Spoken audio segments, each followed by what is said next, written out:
Hey Josh, right before I showed up to the Slash Trax news studio today, I didn't really have any snacks in the house, so I had to go over to the grocery store. And Yeah. I was just looking through the snacks and looking at what candy bars and what kind of cheese and crackers I was going to buy and what kind of drinks I was going to buy. And I kind of felt like I was being followed a little bit. Like, you know how that feeling you get when you feel like someone's watching you or following you? Oh no. Don't tell me. I am going to tell you. I think just go to the clip. The store footage actually caught the interaction of us at the grocery store. The security cameras caught this footage. It was Hit the slashaholics with the footage. all right, let's do it. Hi, how you doing today? Hi, how you doing today? Was the ominous noise happening there, or was that added for effect? No, it was there. It was playing over the music, that they play in grocery stores. All of a sudden, it just that music started hitting, and I was terrified. First off, I don't know. I mean, the video proves that it's him, but Yeah, at the time, I wasn't sure if I was just seeing things because I'm scared because he promised revenge. yeah, ominously. And he also showed us how he's gonna get rid of our bodies and clean up the mess. So yeah, that's he followed you to the grocery store. So this guy is crazy. We need to get him on the show, talk to him, and explain, that it was nothing personal. It wasn't personal at all. It was just a gag. And if anything, he should be thanking us for helping him stay relevant. I know, man. I know. Because without us, nobody would know who the country buffet carving guy was. Like, it's not like he's like this big meme all over the internet or anything. Yeah, We he single should be handedly keep him relevant. thanking the Slash Trax Network. Josh, start the episode. All right, let's go. Where's the crane at? Yeah.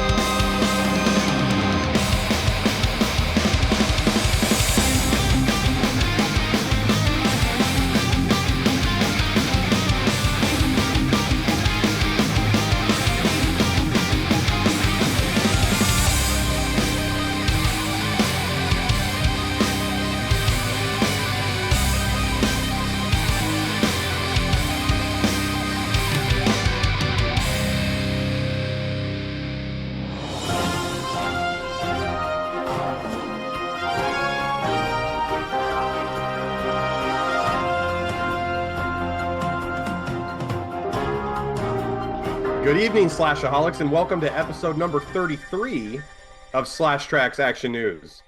I'm Alex Vanover. And I'm Josh LaRue. Josh, huge news today, buddy. Big news. We're sponsored again. We're actually really, for reals, sponsored, buddy. This episode is sponsored. Oh, I think I know where we're going with this. Is it the big one? The big guns? It's bigger than Fruit Stripes gum ever thought about being. This is huge. This is a childhood idol of ours working hand in hand with the Slash Trax Network. Josh, the Ultimate Warrior, has decided to sponsor this episode of Slash Trax News. This is the very first world premiere of the Warrior Fuel commercial, brought to you by the Ultimate Warrior and the Slash Trax Network, working hand in hand. Josh, hit him with the new commercial, buddy. Let's do it. Warrior Fuel. After these messages, be right back. Does low energy have you down? Do you need that extra boost to give you the energy of a warrior? Well, you're in luck. Just crack open a nice piss-warm can of Warrior Fuel. That's right, folks. You can have the energy of the Ultimate Warrior in a can. Feel his power. Drink one can and... You can feel it, dude! You can feel it! That's right, folks. After that 1 can of Warrior Fuel, you'll have the fighting spirit of the Warrior. Warrior Fuel tastes like piss, is not sold in stores, and depends on the urinary progress of the Ultimate Warrior. Load the spaceship with the rocket fuel, load it with the warriors, and hit me with the power of the Ultimate Warrior.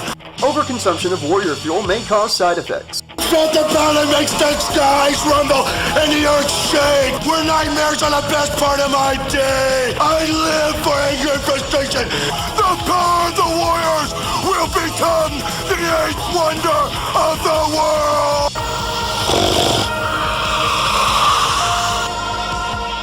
Warrior Fuel comes in 2 flavors: Roid Rage Raspberry and Coked Up Cherry. To find out more, tune into the Slash Trax Action News Podcast, only available on the Slash Trax YouTube channel. Drink responsibly.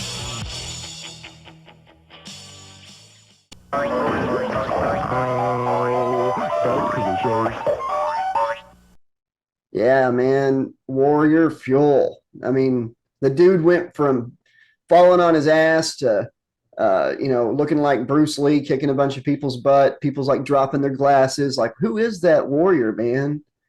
The only thing I'm worried about is the side effects. So I heard that it makes the sky rumble and the ground shake. It gives you nightmares during the day and makes you very frustrated. Is that what I heard?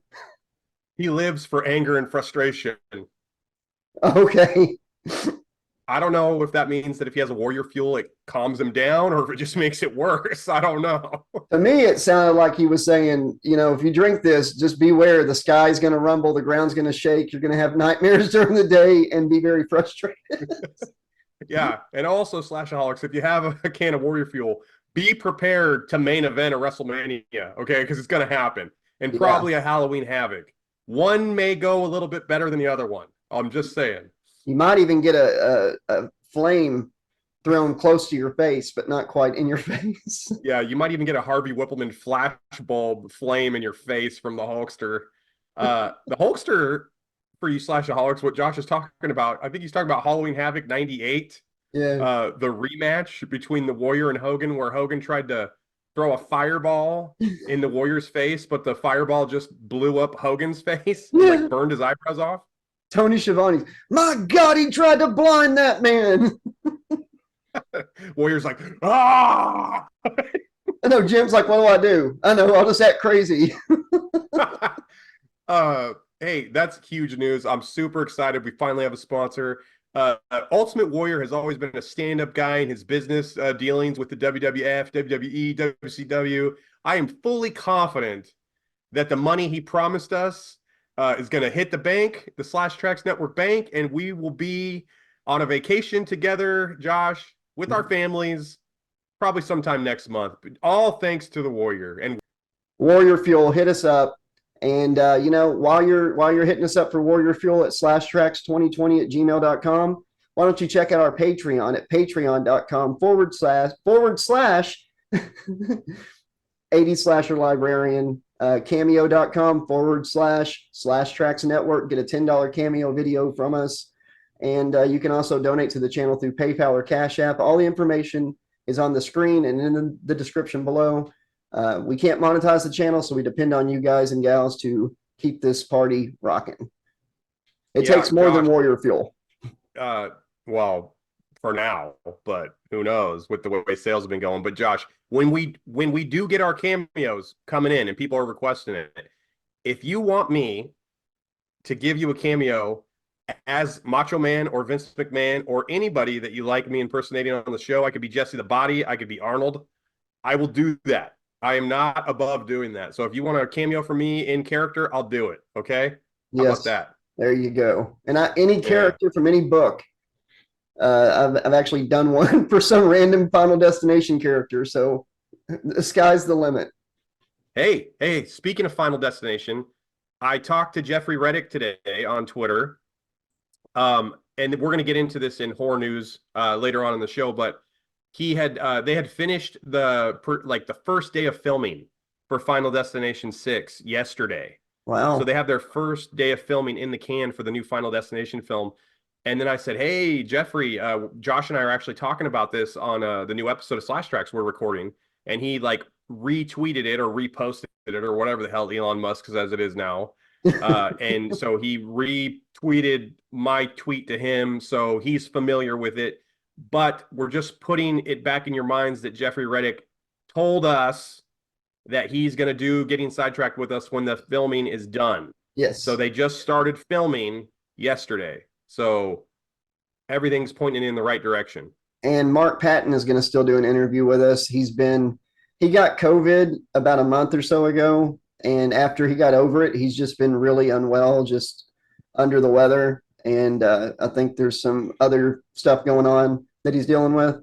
But he's assured me he's still coming, but it's going to be on his timetable. And I completely respect that. So listen, Mark Patton can call us at midnight and we'll make it happen. Yeah. He's a legend and he's a wonderful human being. He's a hero in the horror community and just he's a hero as a human being for human rights and for dignity and for everything. So I'm looking forward to that, definitely. And I also want to tell him that the scariest scene I've ever seen in a Nightmare on Elm Street film, he was in it. He was the star of that scene where Freddy's down there in the basement doing whatever the hell he's doing, burning dolls, I guess, in Jesse's basement, and Jesse's up there just watching. That's creepy, man. That is a creepy scene. That is. I hate that scene. You know what else I hate? Mean comments. Oh yeah. Do we have one this time? We got one, but we got two nice comments, so we're gonna do the sandwich. All right, let's start. Okay. Yeah, let's do it. Nice comment. Loving this review series. And that's from Madison Jones 4297. And she's talking about Slash Trax Reviews, episode number 8, Wes Craven's New Nightmare. Yeah. That's really great that people are finding our review show and watching it. I noticed we had several comments that were kind of like that. Even people interacting with our review with some of their own opinions. And we love to hear from all of you. So please continue to do that. I like that a lot. I like it a lot when they give their own opinion. Yes, that is really, even if you disagree with us and want to call us hacks, you might make it on mean comment, but we appreciate all comments. The author of New Nightmare, David Bergantino, he wrote the novelization, which actually ties him into the story with the entity after him while he's writing the book. He's also going to be on a future episode of Getting Sidetracked. He's busy right now working on a little video game coming out this summer that he wrote and worked on called Killer Clowns from Outer Space. It's based on the 80s movie. It is a multiplayer asymmetrical game like Dead by Daylight and Friday the 13th. 4 clowns versus 8 survivors. And it's made by the same people that made Friday the 13th, the video game. Wow. He's on board. He wrote it. It's going to be great. Yeah, that's going to be hugely successful. Yeah. Oh, yeah. Killer Clowns has a huge cult following. Yes. It does. But David is doing a lot of neat stuff. Didn't he have something to do with Freddy versus Jason, too? Did he write He wrote a script. He wrote a script. Okay, he wrote a script. That didn't get accepted, but he worked on one of the scripts. It's really interesting. He actually wrote a video game and for the not when the movie came out. He was pitching it back in like 1994, 1995 for the Super Nintendo era, and Genesis era. And that's an interesting story. So that'll be fun to talk about that. I wish that David would I wonder if he still has access to the game he was writing back then, because they still produce Super Nintendo cartridges and Nintendo cartridges. He could find somebody that can throw that together. Yeah. Yeah. I mean, listen, if weird independent companies can make Noah's Ark and Moses versus the Pharaoh and all this other bullshit Bible games they used to do that were not licensed by Nintendo, we can have a Freddy versus Jason Nintendo game, okay? That would be great. Yeah, that would be great, okay? Except for my mom wouldn't take me down to the Bible bookstore to get that one, I don't think, because she was always like, oh, maybe you should get the freaking Samson and Delilah. It's like, no, I want the Freddy versus Jason one, damn it. And give me a candy bar at the counter and shut up. I don't think it's going to be such a big deal that they would get in trouble as long as they didn't they'd have to make it fundraise it on Indiegogo or something and then not charge people for the game because you don't want to be on the bad side of Nintendo. Nintendo just sued a group of people that made a jailbreaker emulator. Oh no, is that one of your stories? No, just the way you said you don't want to be on the bad side of Nintendo, I just envisioned in my head Nintendo torturing somebody. Here's a Nintendo don't for you. Don't make an emulator and jailbreaker for the current hardware of Nintendo because a group of people did that and it made it where people were able to download Legend of Zelda Tears of the Kingdom over 1 million times for free and play. Oh no. And yeah, so because of that, they are going to have to pay the price of the game for every single download. That's wait a minute. So the people who made the game have to pay the price of it for every No. The download? people that made the emulator, that let people download it for free, that company is going to have to pay $60 times like 1.2 million. They're screwed. Do they even have enough money to do that? No, it's just a bunch of like Geek Squad, Wow. emulate That's crazy, man. software people, yeah. That's horrible. Horrible. Wow. Maybe from the sales of Warrior Fuel, when they put out the Freddy versus Jason one, the bootleg copy, maybe we can send a percentage over to whoever has the balls to do it. Yeah. Yeah. Or So if, what's our nastiness, man? What's our nastiness? Well, the mean comment today is you almost nailed it earlier, actually. This is in reference to Slash Trax Reviews, episode number 8, Wes Craven's New Nightmare. So it wasn't all good comments. I really don't like your reviews. This is one they didn't like our review. Thanks for including real critics, because your rambling fanboy service sucked. I was the only one fanboying. Alex was picking apart, Yeah, and you even had moments where you said the parts that didn't make sense. It's a review. Duh. It was a good movie. You know what? That movie has highly positive reviews, and even its Rotten Tomato score is pretty good. It's a popular movie. So they were referring to the fact that we had mentioned Siskel and Ebert during our review because Ebert actually gave the movie glowing review. Yeah. For what it did, originality and everything, and Siskel hated it. So at the end of the episode, if you stuck around, I actually included their segment from their show where they talked about it and kind of argued. So that's when they say real critics. Sadly, they're not talking about us. They're talking about Siskel and Ebert. So yeah. Hey, you remember when we first started reviewing, or not reviewing, when we first started riffing? Yeah. And we hadn't, like, we had episodes that might have had, like, I remember Pro Wrestlers versus Zombies had like 1,000 views, and we were like super excited. Yeah. But we started getting comments on back episodes because we were like, all the episodes we had that had like 300 views, like the very first season, started like overnight, started getting like 1,000 to 2,000 views, and then we were flooded with comments. Yeah, right after Leprechaun. Yeah, you're right. Yeah, and that was because of Diana Darcy, the mail girl, because she interacted with us and like retweeted some of our stuff, and it kind of like blew up because of that. But I remember the back comments, and everybody was talking about like, you suck at riffing, you're so terrible at riffing. And that was like, initially it was pretty much hate overall. Yeah. And then there was a point, do you remember this, Josh, where we started putting out new shows that were pretty popular, like the review show, this podcast, Getting Sidetracked, where we're interviewing directors and actors and stuff. All of a sudden it was like, this show sucks, you guys need to stick to riffing. And it was like, wait a minute. You guys said we were horrible at riffing, and now all of a sudden we're the best riffers ever. That's the only niche we can do. I thought that was so funny. I will say there were some negative ones that popped up, but also when all the old episodes started blowing up with views, we did get a bunch of very positive comments as well that greatly outnumbered the negative ones. But yes, there were some trolls that said we were bad riffers, and then trolls that were like, go back to riffing. So yeah, there was a comment, dude. I went through our old comments about a week ago on some of the older shows, and there was one that popped up, and I think it was for Jacko, and somebody had said that Riff Tracks covered Jacko. They did an episode of Jacko. Yeah. And it was like, I've seen the Rift Tracks version. I've seen your guys' version. Your guys' version is so much better. You're so funny. Well, That's high praise, man, because Rift Tracks is funny. they are. They are. Yeah, so that's high praise. Um, let's get into the last nice comment of this show. All right. All right. So many great throwbacks and humor. Right up my alley. Thoroughly enjoyable. Hooray! And that's from Hey. Corina Lorenzo or Liranzo 1782. And that's in reference to Slash Trax Express News #2. Express-ish, because it was kind of Yeah, express-ish.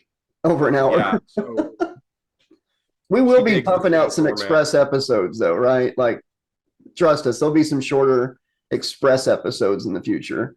Yeah, like Josh, the Express episodes, I was going back on the podcast I used to do before this one, and like the Express, like the shorter episodes were literally like 11 minutes. We just have too much fun. That's I know.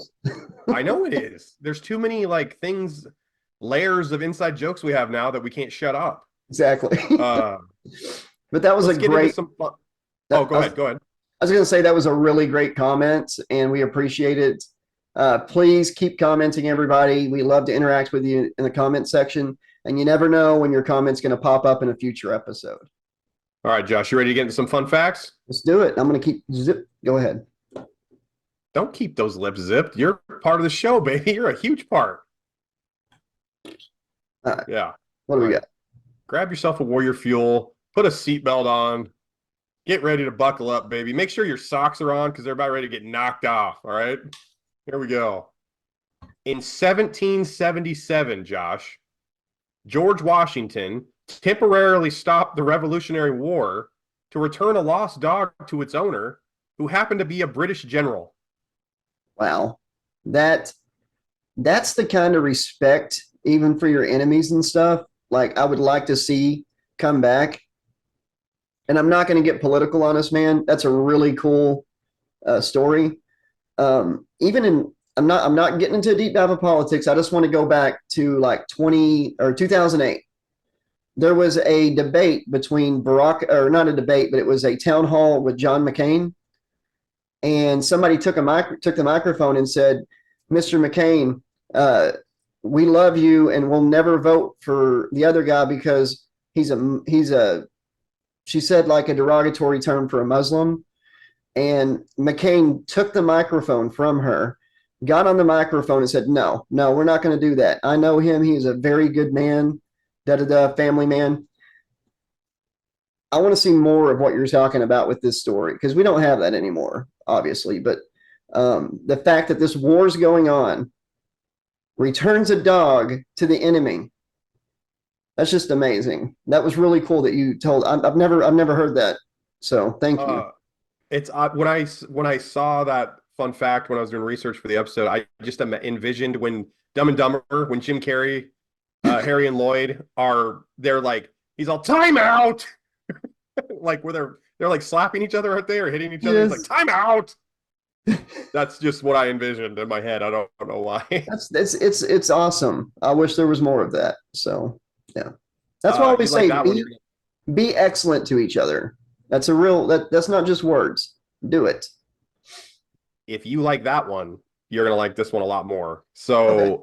Robin Williams accepted $75,000 rather than his typical fee of $8 million for his role as the genie in Aladdin, because he wanted to leave something beautiful behind for his children. Oh, and then Disney treated him like crap over that movie, man. Yeah, he negotiated. The reason, one of the things in his contract for that film was he didn't want to be marketed to like toys and cartoons and other cartoons, like Saturday morning cartoons, like Burger King, Happy Meal toys and all that stuff, which of course Disney did. Yeah. They said they weren't going to do it, and they did it. But I don't understand, and this is just an honest question. How did Robin Williams not think that was going to happen? See, I thought the story was that he took a smaller salary, but asked for more money out of like the royalties for toys and his likeness and everything. And no, he didn't want them to do that at all. Okay. and that's the reason he didn't come back for the sequel, but he showed up for part 3. Part 3, yeah. They fixed it in part 3, but I had never even seen like the Return of Jafar, Slashaholics. I had never even seen a Disney sequel to that point. Yeah. Like they hadn't really done that yet.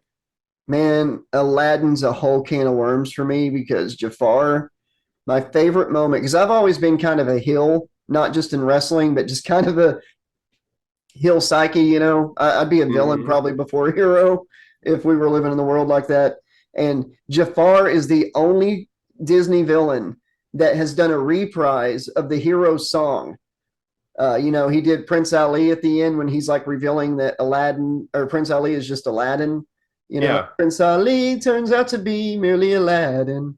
And then he grabs his cheek and bitch slaps him, you know, and they go and make the remake of Aladdin with Will Smith as the genie and everything. And they completely cut that song out. And I'm like, no, that was like the most badass moment as a kid. One of the bad guys bitch slaps the hero in a Disney movie. And Well, and Josh, I mean, you'd think that Will Smith would be perfect for that role and that yeah, part because could he have loves trained him. slapping people. Yeah, could have trained him, man. He'd be like, Yeah. just tell him not to put my wife's name in his mouth. You better not put Jasmine's name in your mouth. Slap the taste out of your mouth. Iago and I are gonna slap the shit out of your mouth, taste out of your mouth. Okay. Other than that, and the fact that Jafar looked the same age as Aladdin, which makes the whole, but you're so old. It makes that like not make any sense. Besides that, the movie was actually not bad. It did not need to be made, nor do any of the live action ones need to be made, but it is fun. The thing is, Robin Williams, when he did Aladdin 3, everything was like fixed with Disney. They had a great relationship going forward. His family had a great relationship.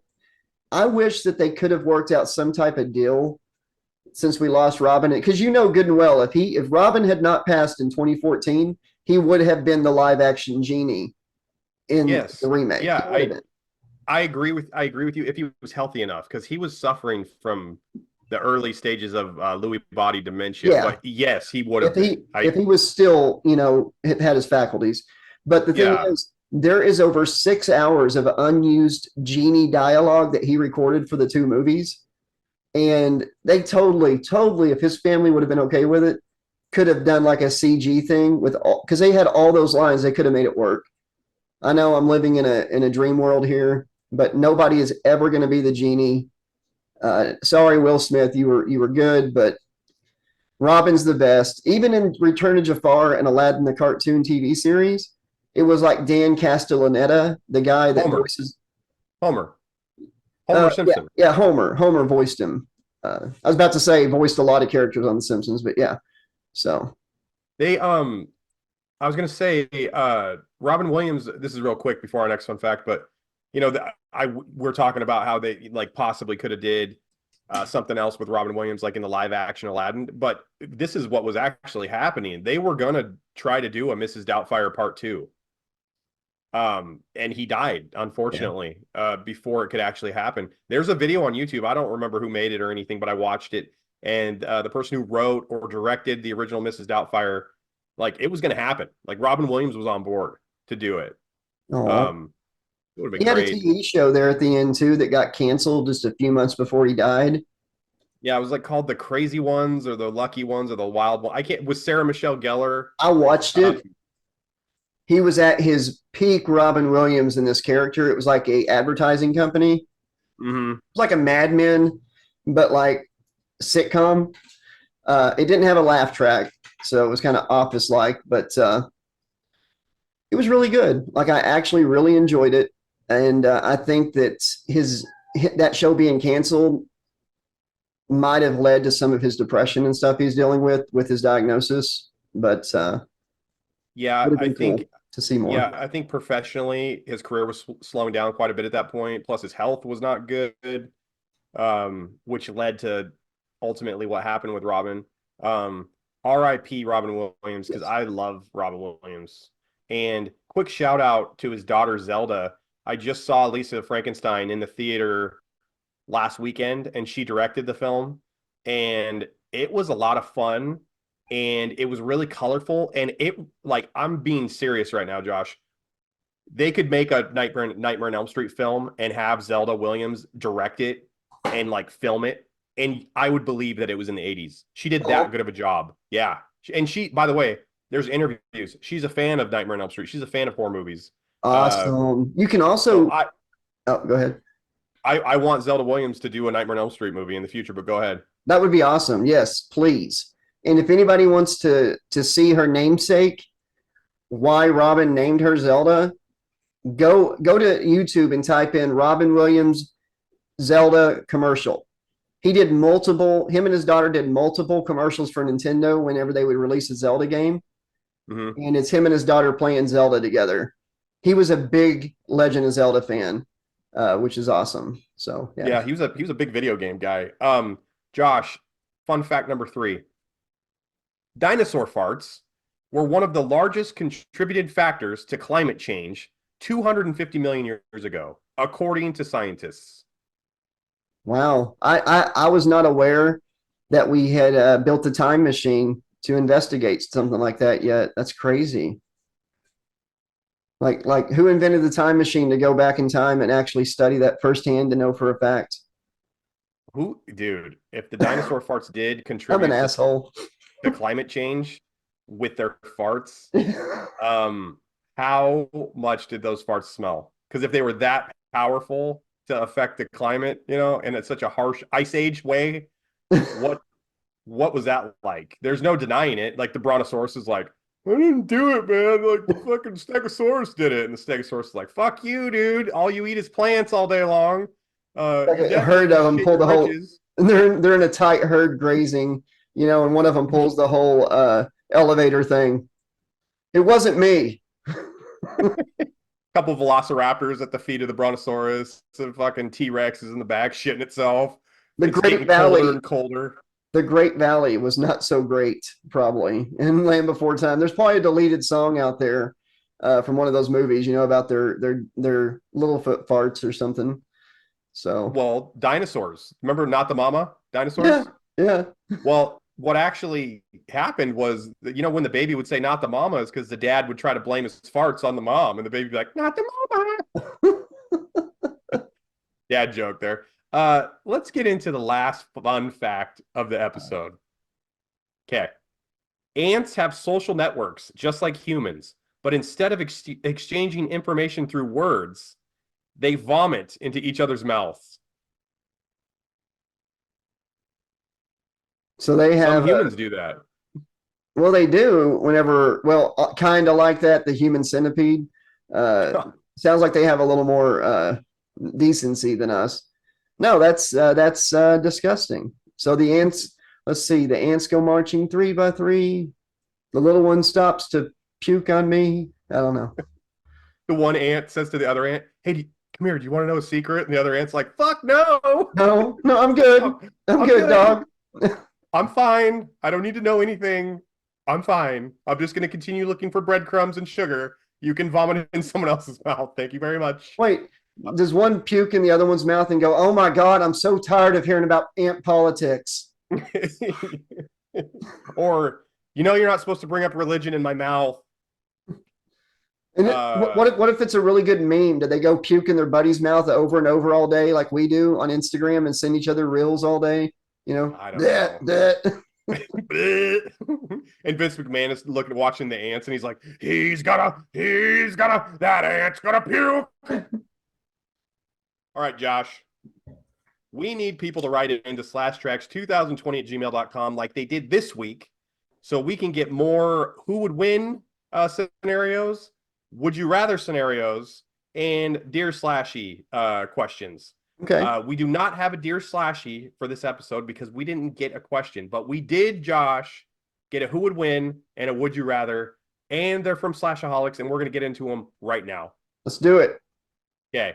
Ooh, can I put the Who Wants to Be a Millionaire music on right here? Bum, bum, bum. No, go ahead. Whatever you want. Who would win, Josh? And this is from writing in at slashtrax2020@gmail.com. This is from our friend Natalie Lopez 5946. And she wrote in on episode number 2, Slash Trax News Expressus, Express-ish.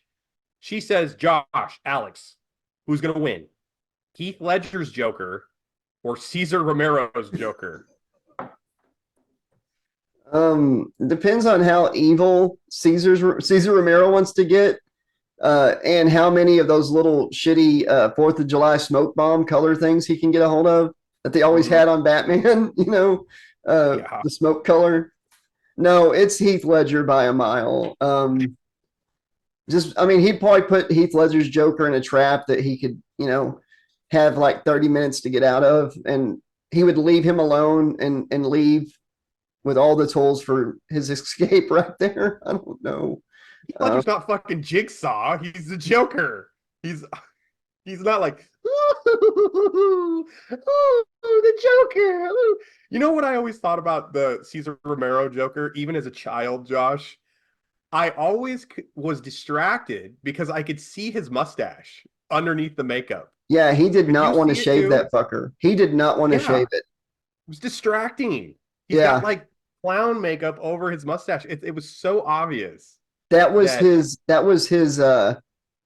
trademark. That was his calling card, Cesar Romero's. He wasn't going to shave that for nothing.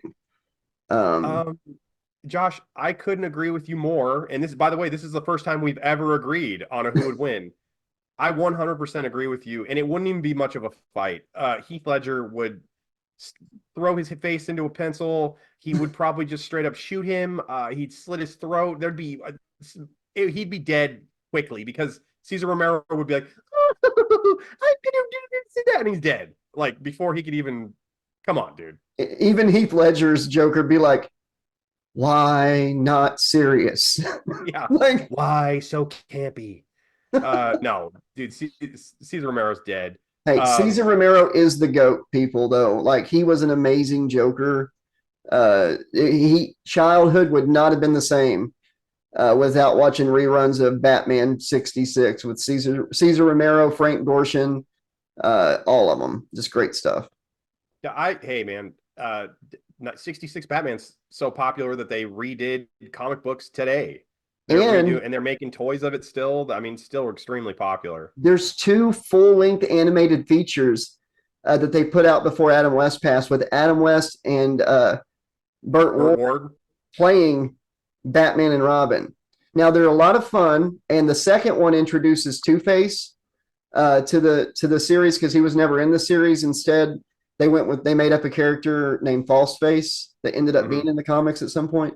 But it was just too hard and too scary to do Two-Face back then. So they did an animated movie with Adam and Bert that pretty much had all the main villains in it. And then they did another one with, oh my God, Captain Kirk. Why can't I think of his name right now? What's his name? Captain Kirk. Rescue 911 guy. He's like 90. Yeah. Okay. We're so fired. You're killing us, dude. William Shatner. William Shatner played Two-Face, voiced Two-Face in that cartoon.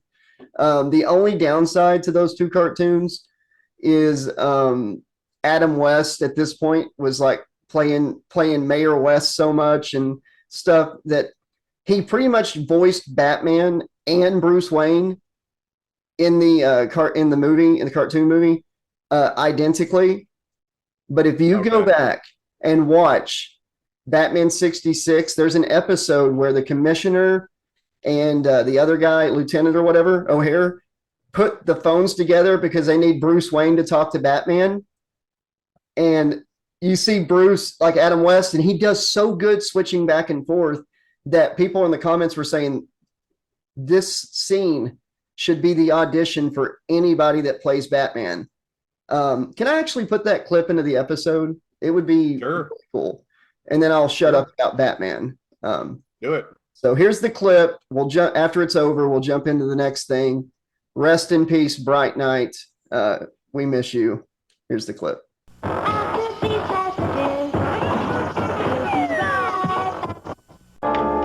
Batman, I have the same faith in you that all of Gotham City has. I hope Robin and I are deserving of... In many respects, and yet so similar in others.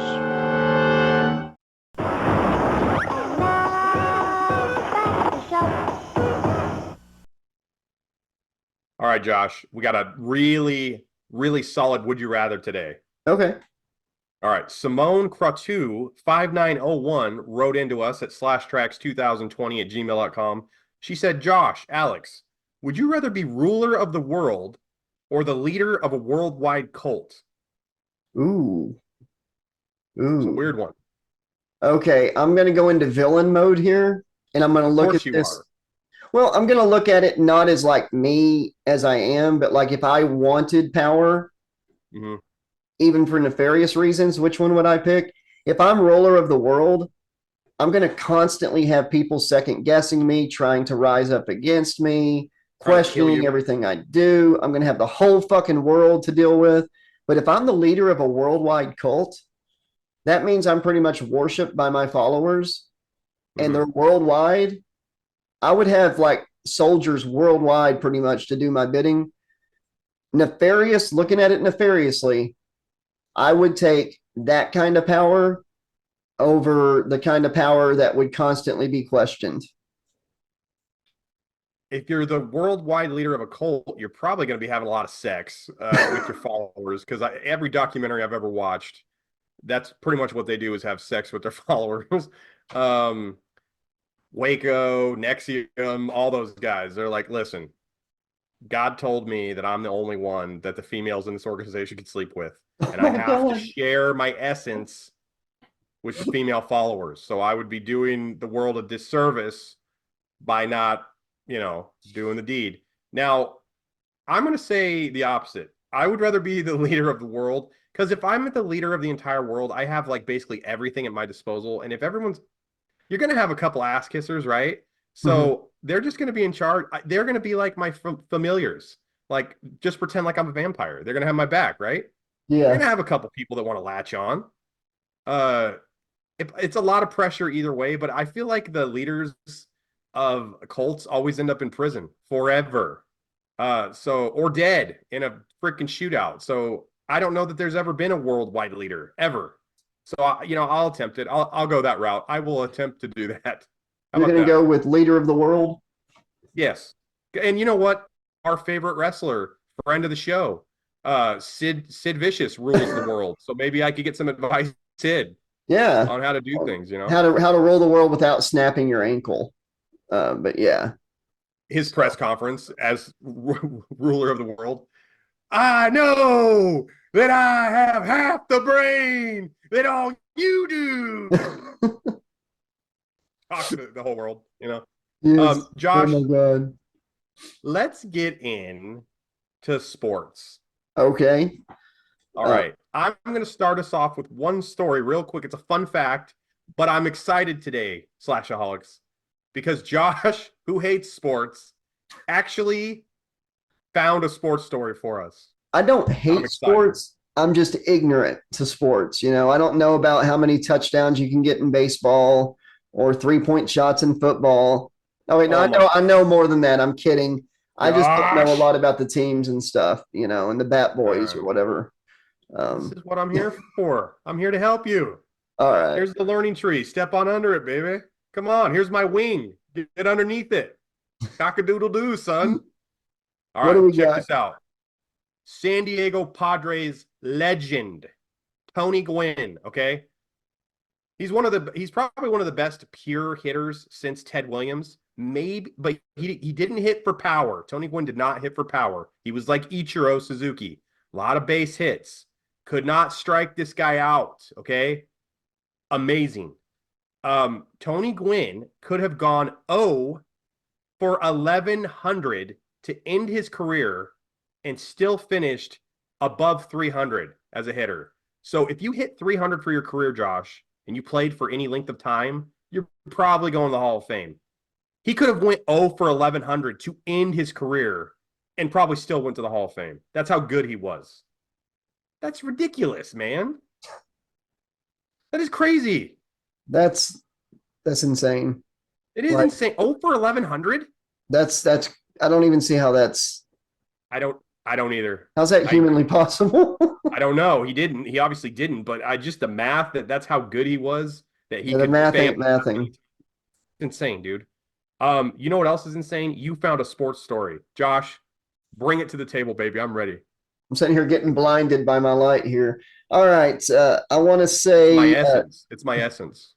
I did find this story from Mike Korzemba YouTube channel. So I'm going to play it on here and then we can talk about it. It's about 45 seconds. Here we go. Okay. Milwaukee, 35%.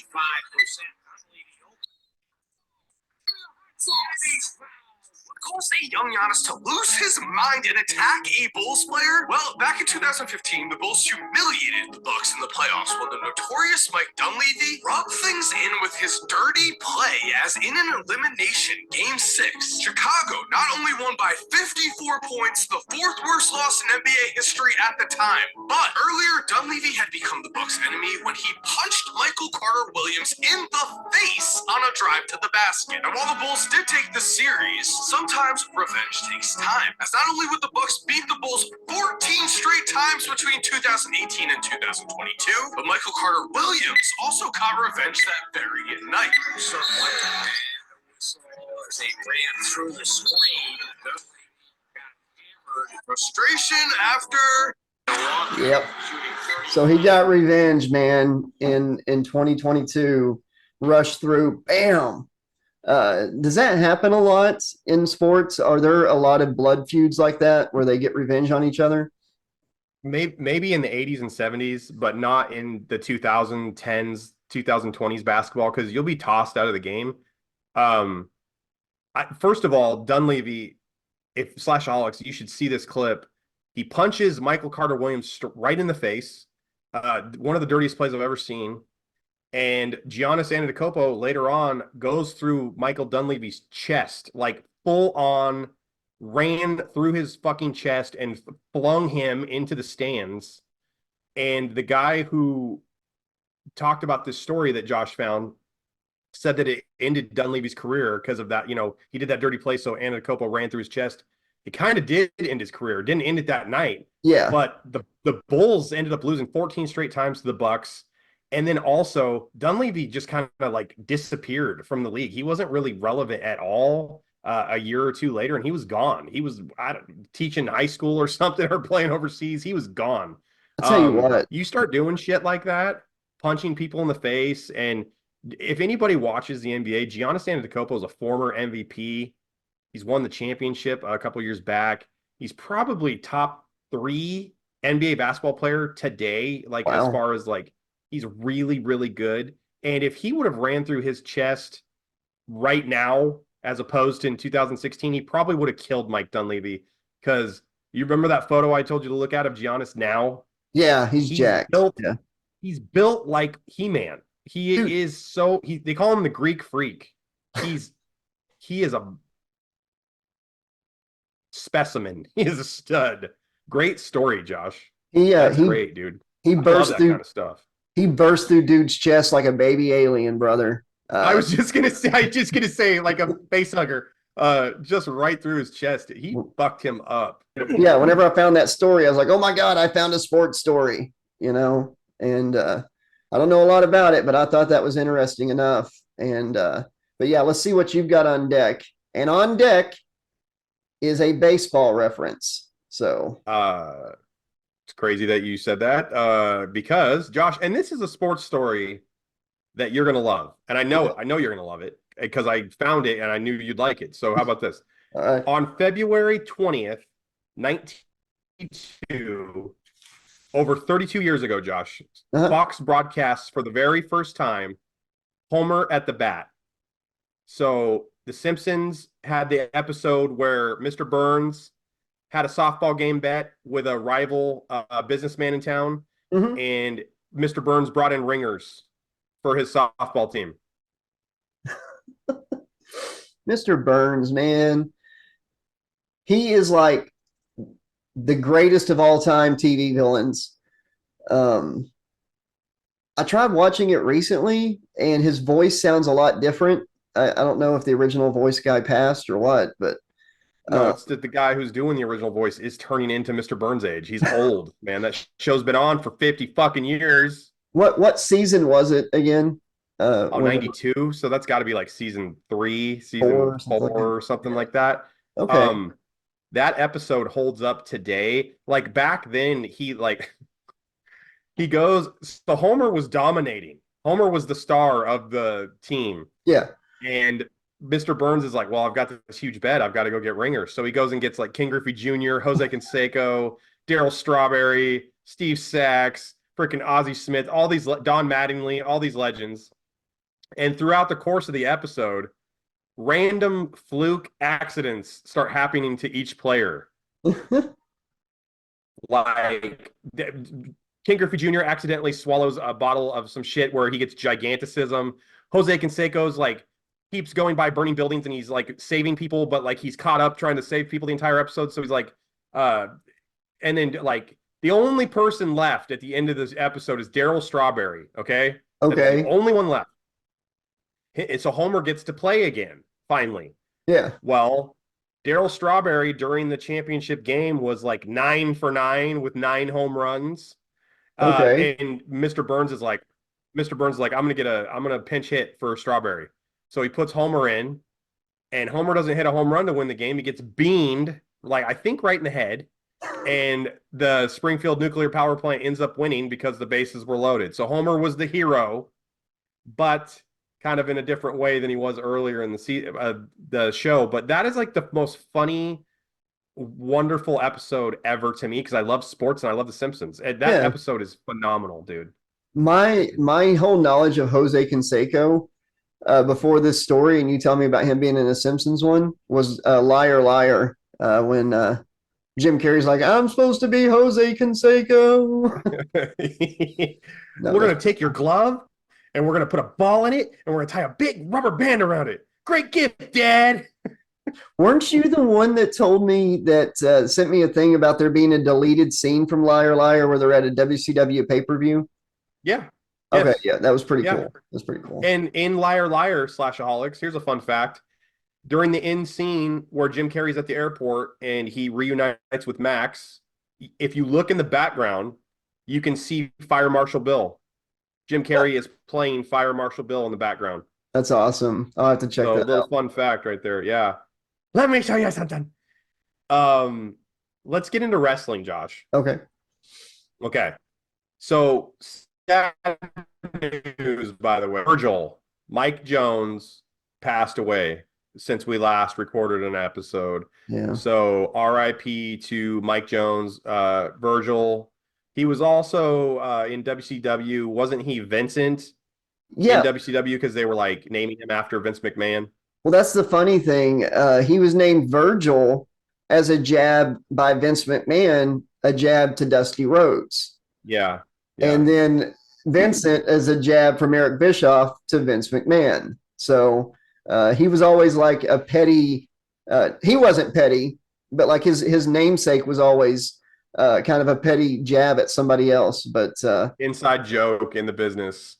He wrestled more house shows than I knew, man. Like back in the 80s and stuff, you always saw him in the corner of Ted DiBiase, and sometimes he would fight Ted. But if you go back and look at like that website I sent you with all the house shows and everything from the years, he wrestled a lot on WWF house shows and WCW house shows. He was later on in his WCW run, like, so he showed up and he was in the NWO.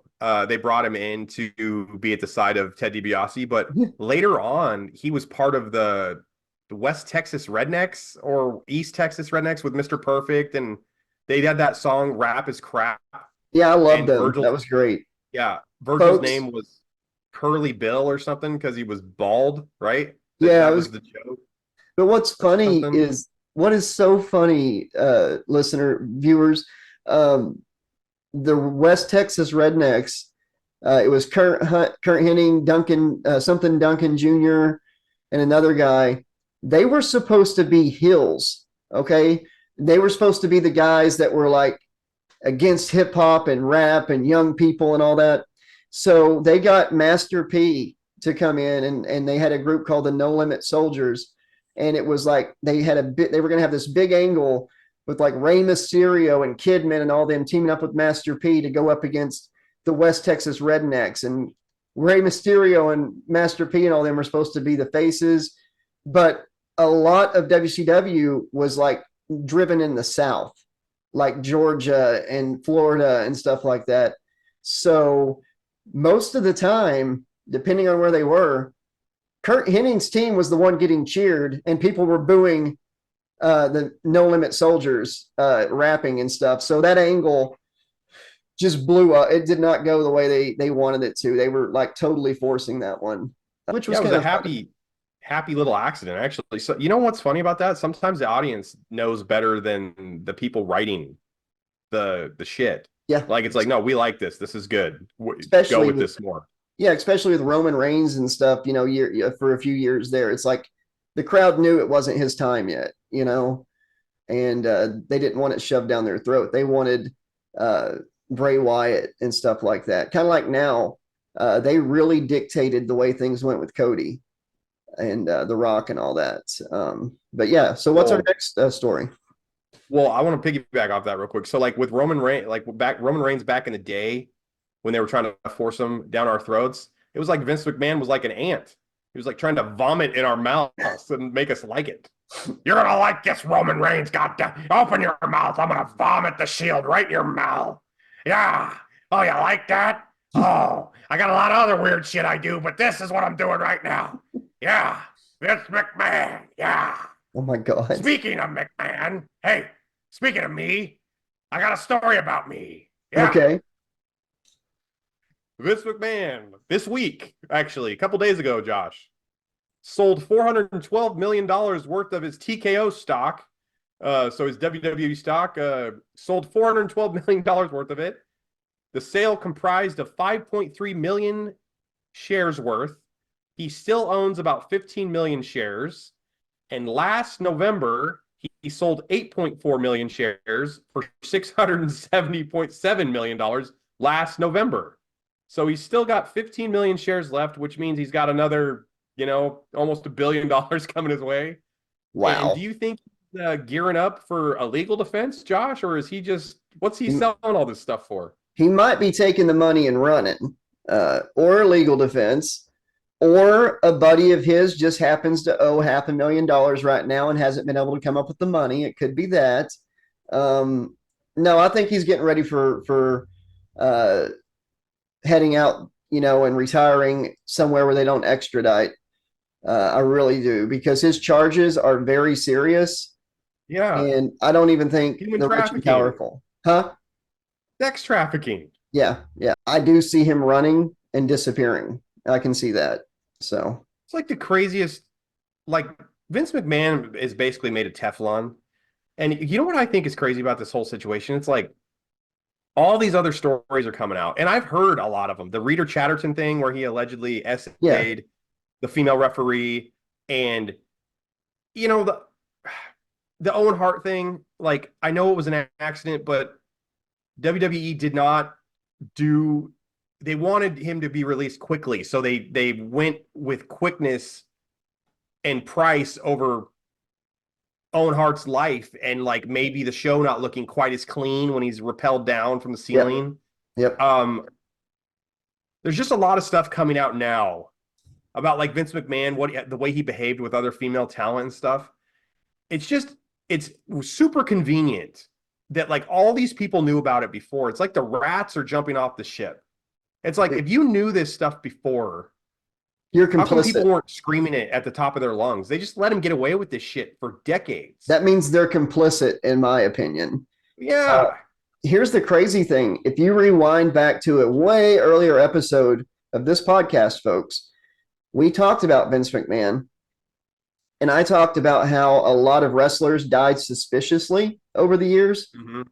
And one of those that I talked about was Jim Hellwig, our sponsor's namesake, the Ultimate Warrior. I always found it strange that him and Vince had such bad blood, really bad blood.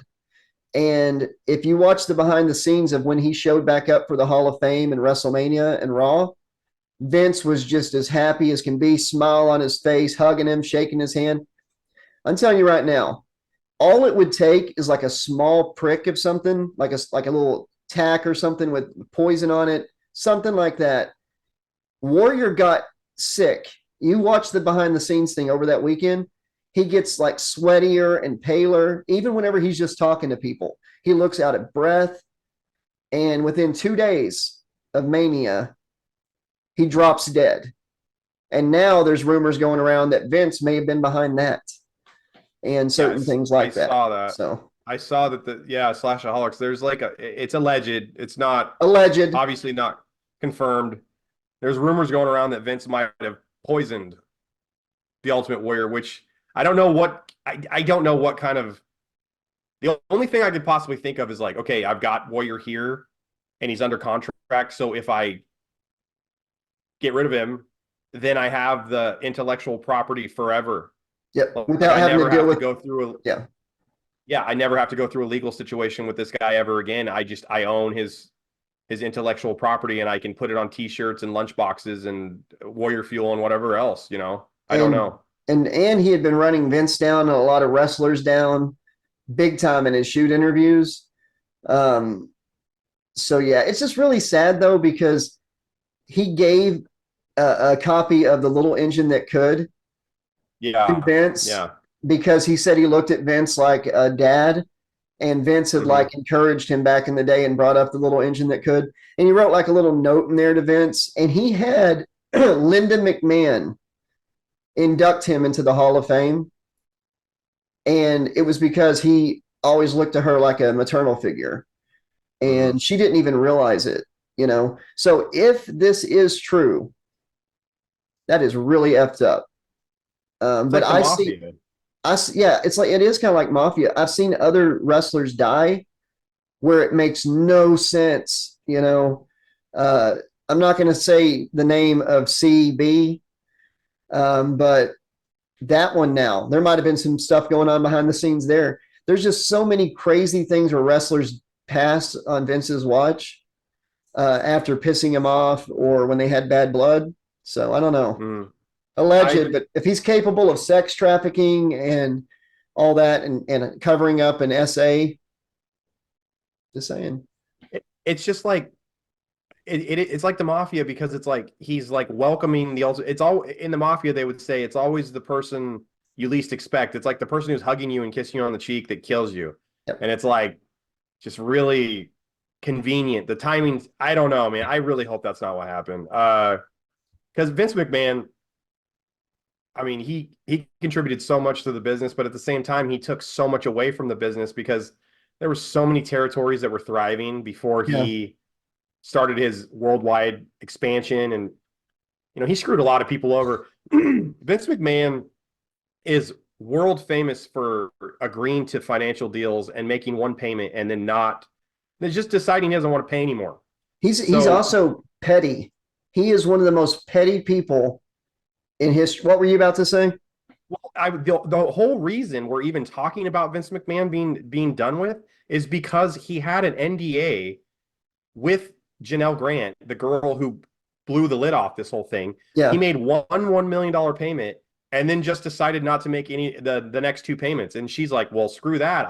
You didn't come through with your end of the bargain, so I'm just going to blow this up. That's why he's dealing with this, because you're telling me he didn't have another $2 million. He had it. Yeah, he just sold $670.7 million worth of stock last November. Look at how petty he was with things like WCW. He brought in Eric Bischoff, which I thought Bischoff did an amazing job for those 3 years as the general manager. Very good stuff. He did. Great TV. But he got to throw him in a dumpster, in a garbage truck.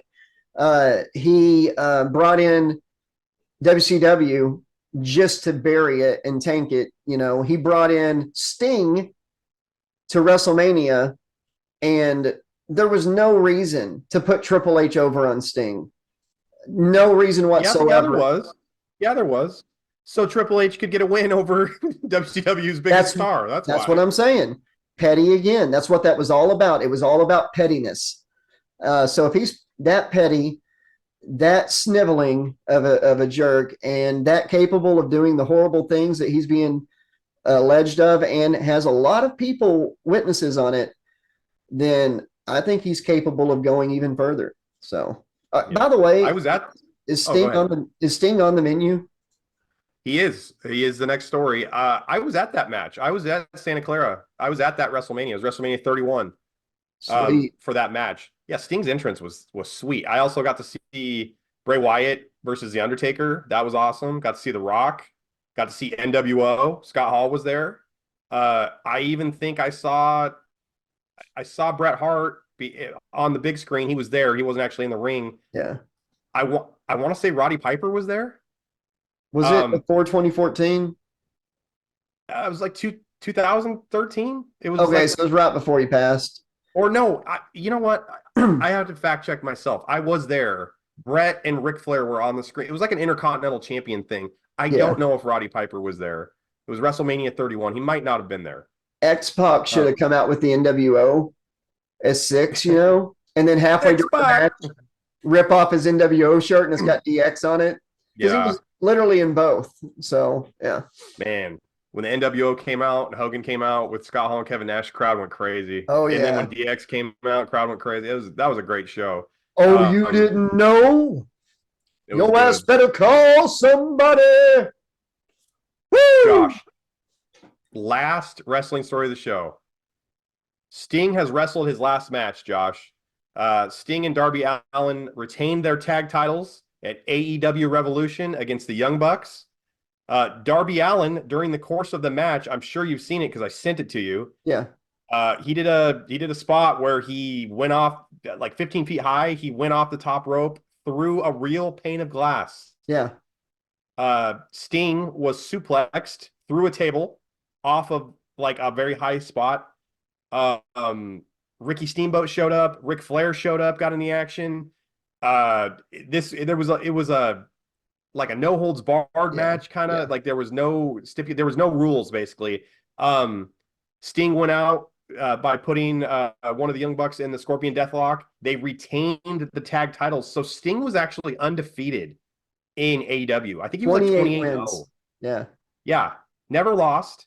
So AEW is going to be holding a tag team title tournament this month to decide new champions. But I want to talk really quickly about what did you think about that glass spot? Did you saw that, right? Did you watch that? You know my thoughts on hardcore, man. If you can wrestle, you don't need hardcore. You don't need to do hardcore. But I think I think that was more of the Young Bucks influence on the match, maybe. Darby Allin probably. Yeah. Darby Allin likes to do that kind of shit. But I will tell you this part about the match that got me to where I almost had a tear in my eye was the final spot where dude's picking up Sting and he comes out of it and has him set up for the Scorpion Death Drop. If you watch Sting, he kind of puts him in the Scorpion Death Drop and kind of puts his head back and he turns almost 360 holding it, looking at the crowd, and getting angles for everybody. And I can just tell, because I remember wrestling my last match, and I'm not trying to say I'm important or anything, but I knew it was going to be my last match. And I remember savoring the last few moments of the match. And I could tell in that moment that Steve Borden knew, he was thinking, this is my last Scorpion Death Drop. This is my last pop for the Scorpion Death Drop, my last Scorpion Death Lock in a moment. Just go back and watch that when he's doing the Scorpion Death Drop, and you can almost just hear what he was thinking, and feel what he was feeling in that moment. And I think that Steve is one of the people that will never dial this back. It was for Sting to be that capable at age 65 is a testament to his work ethic, his in-ring ability, his ability to tell a story in the ring, which is what you said. If you're a good wrestler, you don't need the hardcore bullshit. His popularity. Sting is one of the all-time greats, man. I would say top 10 all-time, in my opinion. Mount Rushmore. Yeah, he's going to be missed performing in the ring. I think he has a lot to give to people behind the scenes. Maybe he'll become a booker. Maybe he'll become a talent agent. Or maybe he'll just go home and be with his family. I don't know what he's going to do. But whatever Sting does, he deserved it and he earned it. And it was nice to see him go out competitively on a huge stage. And The last thing I want to say about that match is that Darby Allin spot was ridiculous. It was It was. uncalled for. And during the course of the match, I don't even understand why he did it. It was like he wasn't even trying to jump on anybody. The Young Bucks weren't even nearby. Like he did it just to go through the glass, I guess. He could, you know what? That glass could have shattered and fucked up people in the first row's eyes. What if the glass went on people in the front row? I think that Darby knew that their normal audience was going to be a lot bigger than normal, that they were going to have a lot of new eyes on them simply because it was Sting's last match. Yeah. And like I said, I think a lot of people know that out of all the wrestlers retiring, Sting is one of the ones that is not going to step it back. I really think he's going to stick to it. And I think Darby might have been a little selfish in that moment and wanted to do spots like that because he knew he had a chance to have a lot of new viewers watching him. People that don't normally watch AEW tuned in to see Sting finish his last match. Yeah. So that might be the reason. Either way, it didn't really take away from Sting's moment because that's what this was. It was Sting's moment. And, I remember standing in the ring knowing this was probably the last time I'm doing this or that. And I can only imagine what that was like for a superstar like Sting. So I know he'll never see it probably, but thank you, Steve, for years of entertainment. Surfer Sting with the short hair and the little ponytail all the way up to Crow Sting, Wolfpack Sting, Joker Sting, which I still love the Joker Sting from TNA. And, thank you. You were amazing. And Darby Allin almost ruined such a special moment, but yes, it was stupid, ill-advised, and I don't know what else to call it, man. It was irresponsible. I don't think it fit into the story they were trying to tell, but I mean, whatever. AEW loves to do that kind of stuff. While we're thanking Sting, I want to thank somebody else. Okay. I just watched Dark Side of the Ring season 5, episode 1 today. Yeah. And I actually cried watching it. It was about John Tenta. It was about Earthquake. And I'm going to keep this short and sweet. In a world of wrestling where a lot of guys are heels in real life, John Tenta was a hero in real life. He played a bad guy on screen. He was a hero to his family and to anyone he met in the business or outside of the business.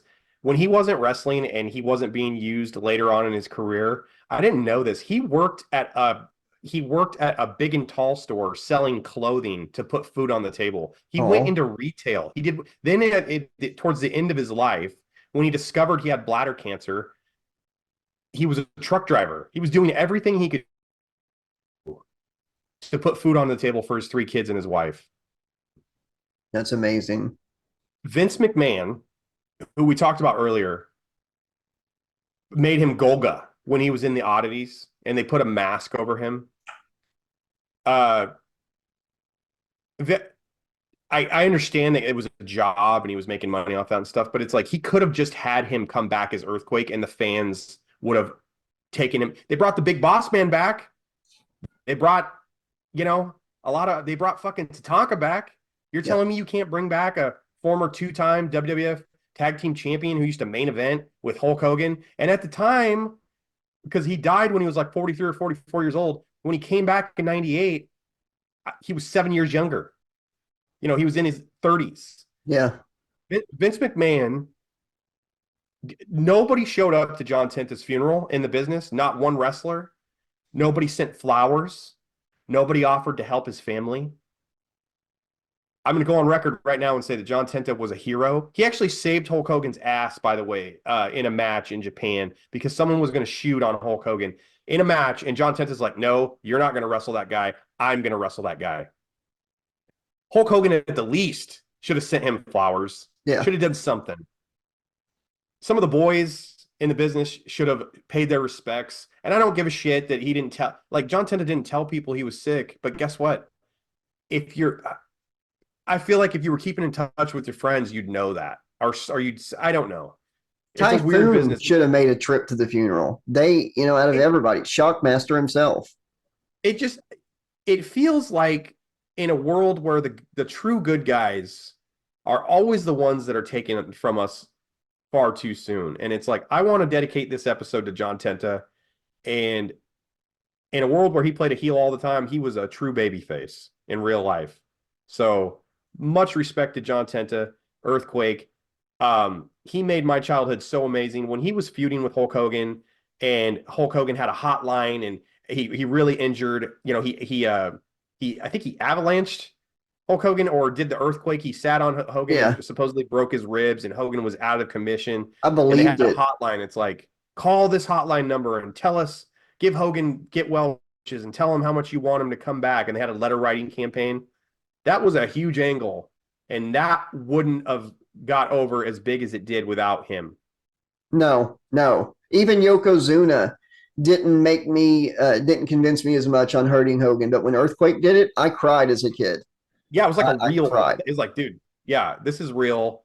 And John Tenta was a legit badass. Like, he could handle himself. He was a former grand champion sumo wrestler. He was the real deal, Josh. And I'll tell you what, on top of that, we're not going to do a clip of this, but check it out, folks. Really do.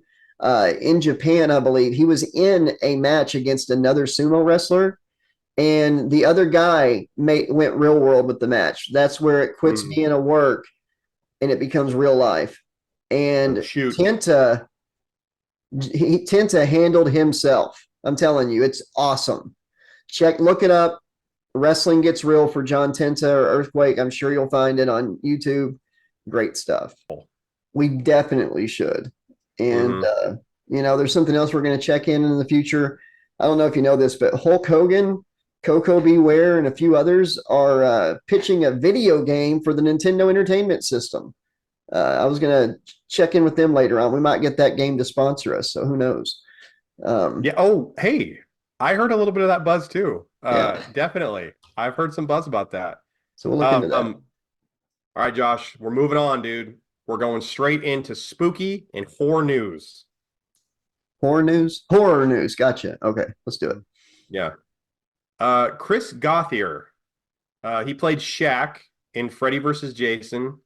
Kind of like a little known. He's like the Jack Black ripoff character. He's the one who says, "Let your freak flag fly."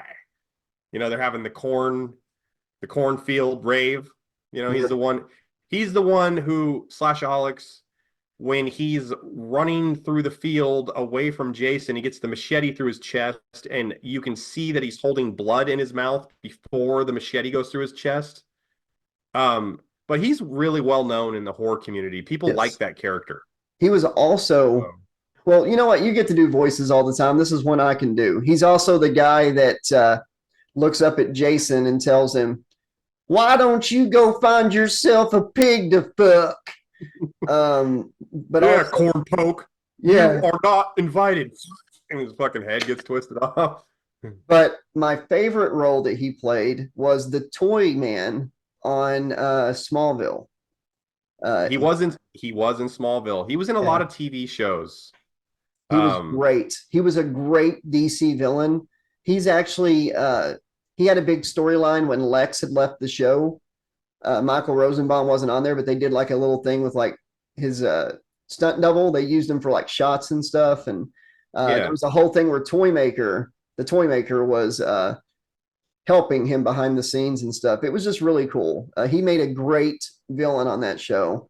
My wife and I agree that he was the best one besides Lex. So R.I.P., man. He was great. Yeah. You know what? In a movie that I actually love Freddy vs. Jason, but like in a movie full of disposable characters, his small amount of time on the screen was pretty memorable. Like if you talk to anybody, they remember that cornfield rave scene and they remember him. He did a good job. The only thing that wasn't believable about his character, I mean, he's in high school and he's like 40. He's definitely 40 years old at Springwood High. I like how he's kind of Silent Bob in a way, and then dude is obviously like Jay. Yeah. No, there's a lot of characters that were like based on other popular characters at the time, or rip-offs or whatever. He's a not so Silent Bob, but yeah, he definitely, it was supposed to be like him and what what was that guy's name? Rip Burger or something? The pothead. I can't remember his name, but they were definitely, yeah, Freeberg. They were definitely supposed to be Jay and Silent Bob ripoffs, but it was fun. Hey, Josh, that whole thing I don't think is going to be usable. Okay. Yeah, it's just freezing up so much, dude, on your end. Let's try it again. Here we go. Okay, but Chris, listen, the toy maker, all that's good. Okay. The only part, that's all good. The part where you're talking about, he looks like Silent Bob. Gotcha. I mean, it was obvious that him and Freeberg were supposed to be like not Jay and not so Silent Bob ripoffs. Yeah, he talks a lot in that movie. It was fun, and we're going to be reviewing Freddy versus Jason in the not too distant future. We might have a special guest for that from a channel called Hack the Movies. You're right. And we're going to riff Freddy versus Jason very soon. So yeah, so a lot of Freddy versus Jason coming up on the channel. RIP to Chris. Josh, I mentioned earlier in the episode that I talked to Jeffrey Riddick at Final Destination, basically creator, director, writer of the original film. Yeah. They're actually just started filming Final Destination Bloodlines. Oh, wow. So that's the name of the movie. Okay. Which makes me a little nervous, Josh, because the last time I heard Bloodlines was Hellraiser, and that movie sucked. Alan Smithy directed that one. That's how bad it was. I want to see Final Destination in space. It's time. Let's just do that. That would be good because I could just like everything, like there's no gravity. So, I mean, they could probably see death coming at them a little bit slower, maybe. It's like, like in Austin Powers when the guy gets ran over. Yes, I was just thinking that. Yes. Yeah, he's like, but I'm excited for a new Final Destination movie. I'm even more excited to interview Jeffrey on a Getting Sidetracked episode. He seems like a really nice person. Yeah, I agree. Very creative. He created a franchise where the killer isn't a killer; it's death itself. Yes, that is what's scary. Do you think Tony Todd will be in it?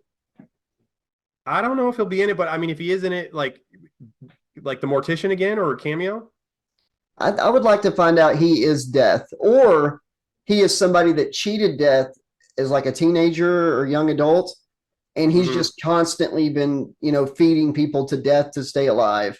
Like that's why he keeps popping up. He's feeding people to death, not making them eat till they die, but like feeding them to death itself. Like Freddy and Dream Child. Bon appetit, bitch. How's that warrior fuel you just slammed right there? Oh man, it's good. I got the coked up cherry. So damn, coked up cherry. Look at my pupils, man. It's so definitely not because there's a light. Does that mean the Ultimate Warrior cut the Coke with cherry juice before he ingested it? I just hope it's not like just like blood splotches from kidney stones or something, but it's got a red tint to it. So his kidney stones are concentrate. Like you can make your own warrior fuel at home. Well, man, it's not because there's a bright light shining in my face. It's definitely not that. I'm all my pupils are just pinned out, man. This stuff has got me. Woo! Woo! Final spooky story of the show. All right, dude. Imaginary, the new horror film by Blumhouse, is going to be released on March 8th. So today is the 6th of March while we're filming. So it's coming out Friday. Okay. Released Friday.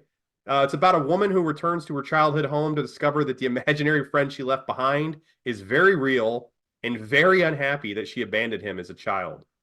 So is that something you'd go see, Josh, or does that sound too much like Winnie the Pooh, Blood and Honey? I'll rent it and watch it. It does sound good. I've noticed a lot of horror movies that look kind of good, like Late Show with the Devil looks good, but Imaginary, the trailer with the teddy bear and stuff has freaked me out, watching it. I think I'll check it out. I've already got like a big movie lined up for the end of the month. Ghostbusters Frozen Kingdom or Frozen Empire, but I kind of got a Five Nights at Freddy's vibe, honestly, from the teddy bear.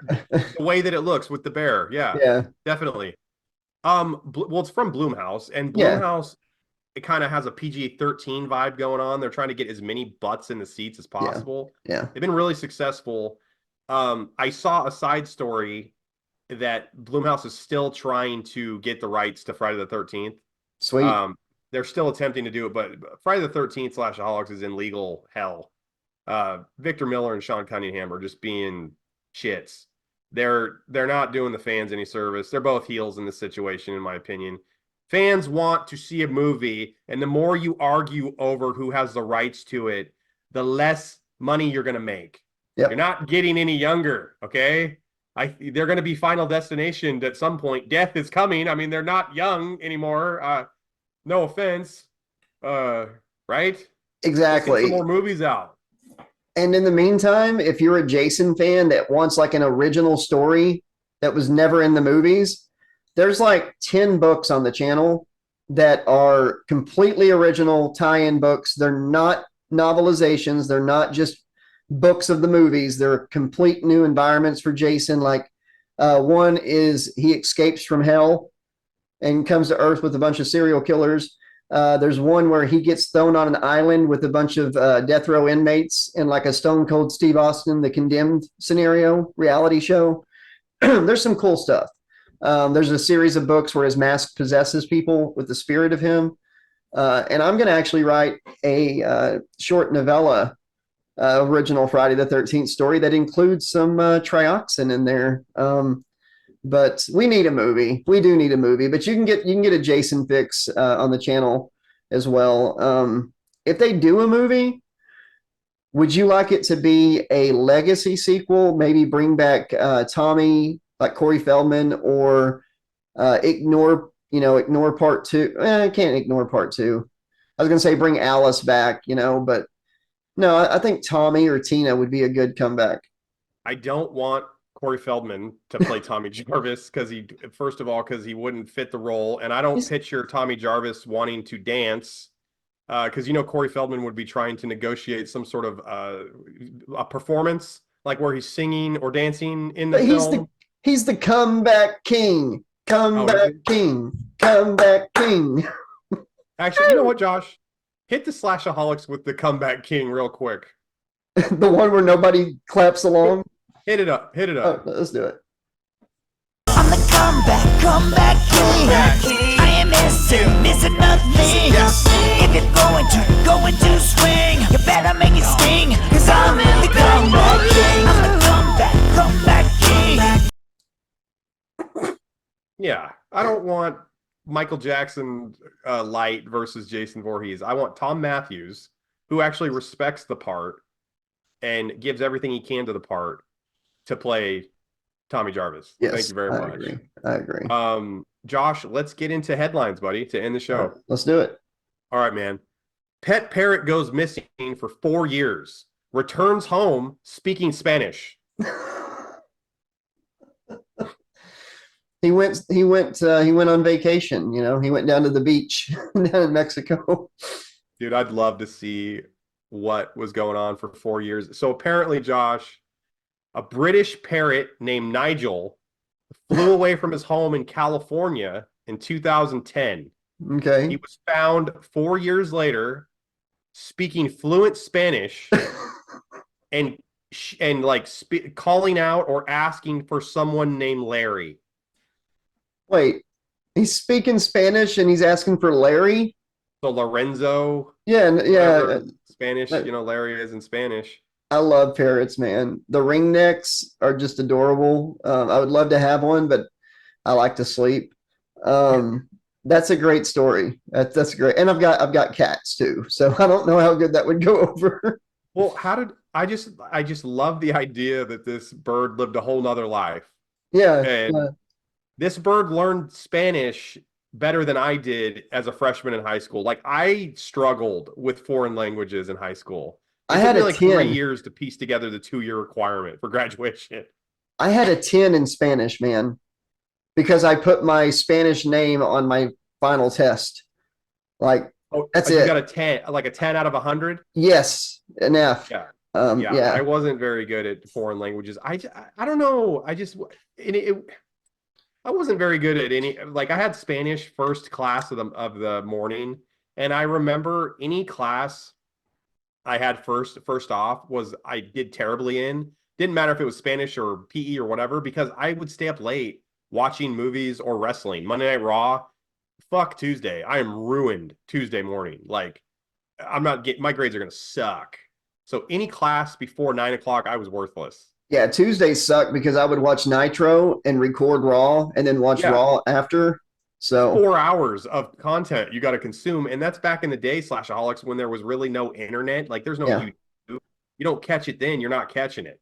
Like, I had to record it on videotape through VCR, and I would, and then after that, of course I got to play WCW NWO Revenge, you know, and recreate a couple of the matches that night. I used to play WWF SmackDown, and I thought it was like the greatest game ever because you could do the people's elbow, and The Rock would like take his elbow pad off, but he would act like he'd take it off, but the elbow pad never came off. Yeah. Because they couldn't figure out how to do that, I guess, in 1998 or whatever, 99. Oh, I just realized something talking about Spanish? Didn't you say there was a team earlier called the Padres? Yeah, San Diego. So it's the San Diego Fathers? Yeah. Okay. Yeah. All right. And also, fun fact, Slashaholics, the San Diego Padres were once owned by Ray Kroc, who owned McDonald's. Okay. Wow. Yeah, so that was one of the things he did after he was successful with McDonald's. He ended up buying the Padres, and he was like far less successful with the Padres. When he owned them, they sucked. Another fun fact, Alex, I was going to bring this up and I forgot. There's an aquarium where a stingray has been living with a couple tiger sharks or bull sharks. Mm-hmm. No other stingrays have been in there ever, and the stingray is pregnant. What? For real. You can Google it and look it up.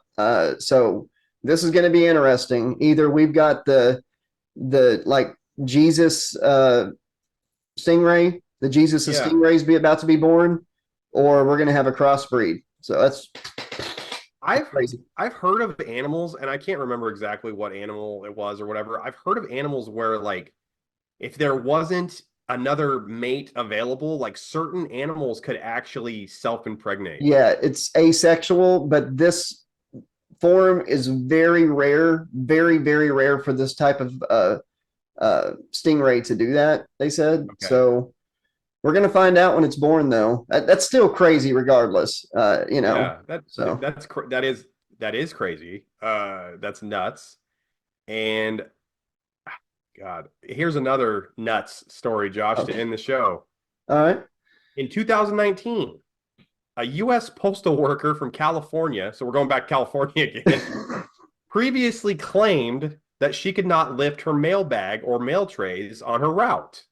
So she was a mail lady. The problem was they caught her spinning the wheel not once but twice on The Price is Right. So The Price is Wrong, bitch. Yeah, she was busted spinning the wheel in the middle of an insurance claim, saying she couldn't lift her mail bag, but she sure as hell could lift the wheel just fine. Did she spin it twice, you said? She spun the wheel twice, yeah. Did she go over? I don't know. Doesn't say in the story. Because if she won a lot of money, then who cares? But if she lost the showcase and her job, The Price is Wrong. When she got fired, did this sound happen? Bum bum bum bum. Right. Come in here. You're fired. Obviously, we caught you on The Price is Right today, spinning the wheel. You're clearly. I mean, obviously, you're fired. But can you tell us what it was like meeting Bob Barker before you leave? That looked like fun. Actually, Bob Barker had already left. I had to meet Drew Carey. Yeah, dude, hey man, what? So she was sentenced to 3 years probation. Let me see if it says she was fired. It doesn't say she was fired. It just says she was charged with fraud. So I don't know if she actually lost her job or not. But she got charged with fraud just because she couldn't do something on her route. She was getting disability, so she was like not doing her route. And got you. It's like insurance fraud. She probably would have never got caught. Had she not have appeared on, nationwide TV. I wonder if her boss was homesick that day for the post office because he like eating his crackers, drinking his 7-Up, his orange Gatorade, doing the sick kid thing and caught her. You know what I mean? Watching Price is Right. She Little soap probably opera just later. had a can of, Roid Rage Raspberry Warrior Fuel. What the hell? There's Susie. She said she couldn't work. She's spinning that wheel effortlessly. Well, it was the Warrior Fuel, man. She was hurting, but she wasn't feeling it, man.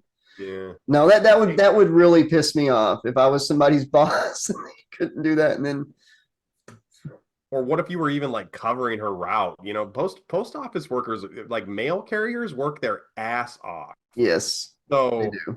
I used to work at a garbage company where if someone called in, they just tack on their route. Like there'd be like 5 other drivers, so it's like, okay, well, you got a fifth of the other guy's route. It's like, well, shit, my route was hard enough as it was. Right. Now I'm doing 1.2 routes today. I can only imagine, dude. Post office, big shout out to mail workers because yes, no joke, they work their ass off. they do. And speaking of shout outs and all this stuff and all this fun we've had today, YouTube hit us again. Said our content was a little too spicy. On our last episode, Wes Craven's New Nightmare, episode number 8, Slash Trax Reviews, we are forced to do another PSA, and our good friend He-Man is going to end the show with a PSA. So are we going to do that after we say our goodbyes or before? Whatever you want to do, but we just got to get it in before the show ends. How about that? Okay. All right. Be sure, folks, please check out our Patreon, patreon.com/80slasherlibrarian, cameo.com/Slash Trax Network. The PayPal information, Cash App information, everything's in the description below. We could really use your support to keep the channel going and growing, because that's the only way to do it, is you guys funding the channel. We're not trying to like beg or guilt you, but that is how the channel continues to be funded. And thank you to all of our patrons. Really, you're doing the Lord's work. We really appreciate it, and we're not taking it for granted. How can they contact us and what can they do? They can get a hold of us at slashtrax2020@gmail.com. If you have a would you rather, if you have a who would win in a fight, or if you have a dear Slashy, you need some advice from us, hit us up at slashtrax2020@gmail.com. If you're a company, which we've been contacted recently by companies, but we have to suss everything out and check everything out because 90% of them are scams. Yes. If you're a company that has interest in partnering with us in a future episode of either getting sidetracked or Slash Trax News or Slash Trax where we riff movies, any of those shows, if you want to partner with us, get a hold of us at slashtrax2020@gmail.com and let us know, and we'll talk some turkey. All right, folks, be sure to stick around. Please watch our PSA so YouTube will see that we did a good thing to make up for our naughty talk. Always remember to be excellent to each other. The sun never sets on those who ride into it. Good night and have a pleasant tomorrow. Say good night, Alex. Good night, Alex. Mahalo, dogs. All right, He-Man, take it away. By the power of Satan, I am He-Man. By the power of 80s doom and gloom, Dungeon and Dragons bullshit. Today, I want to talk to you about courage. Now, courage not only means being brave in the face of danger, it also means having the strength to say no when your friends are trying to talk you into doing something you know is wrong. In short, courage means having principles and sticking to them, no matter what. See you all again soon. You got me mad now.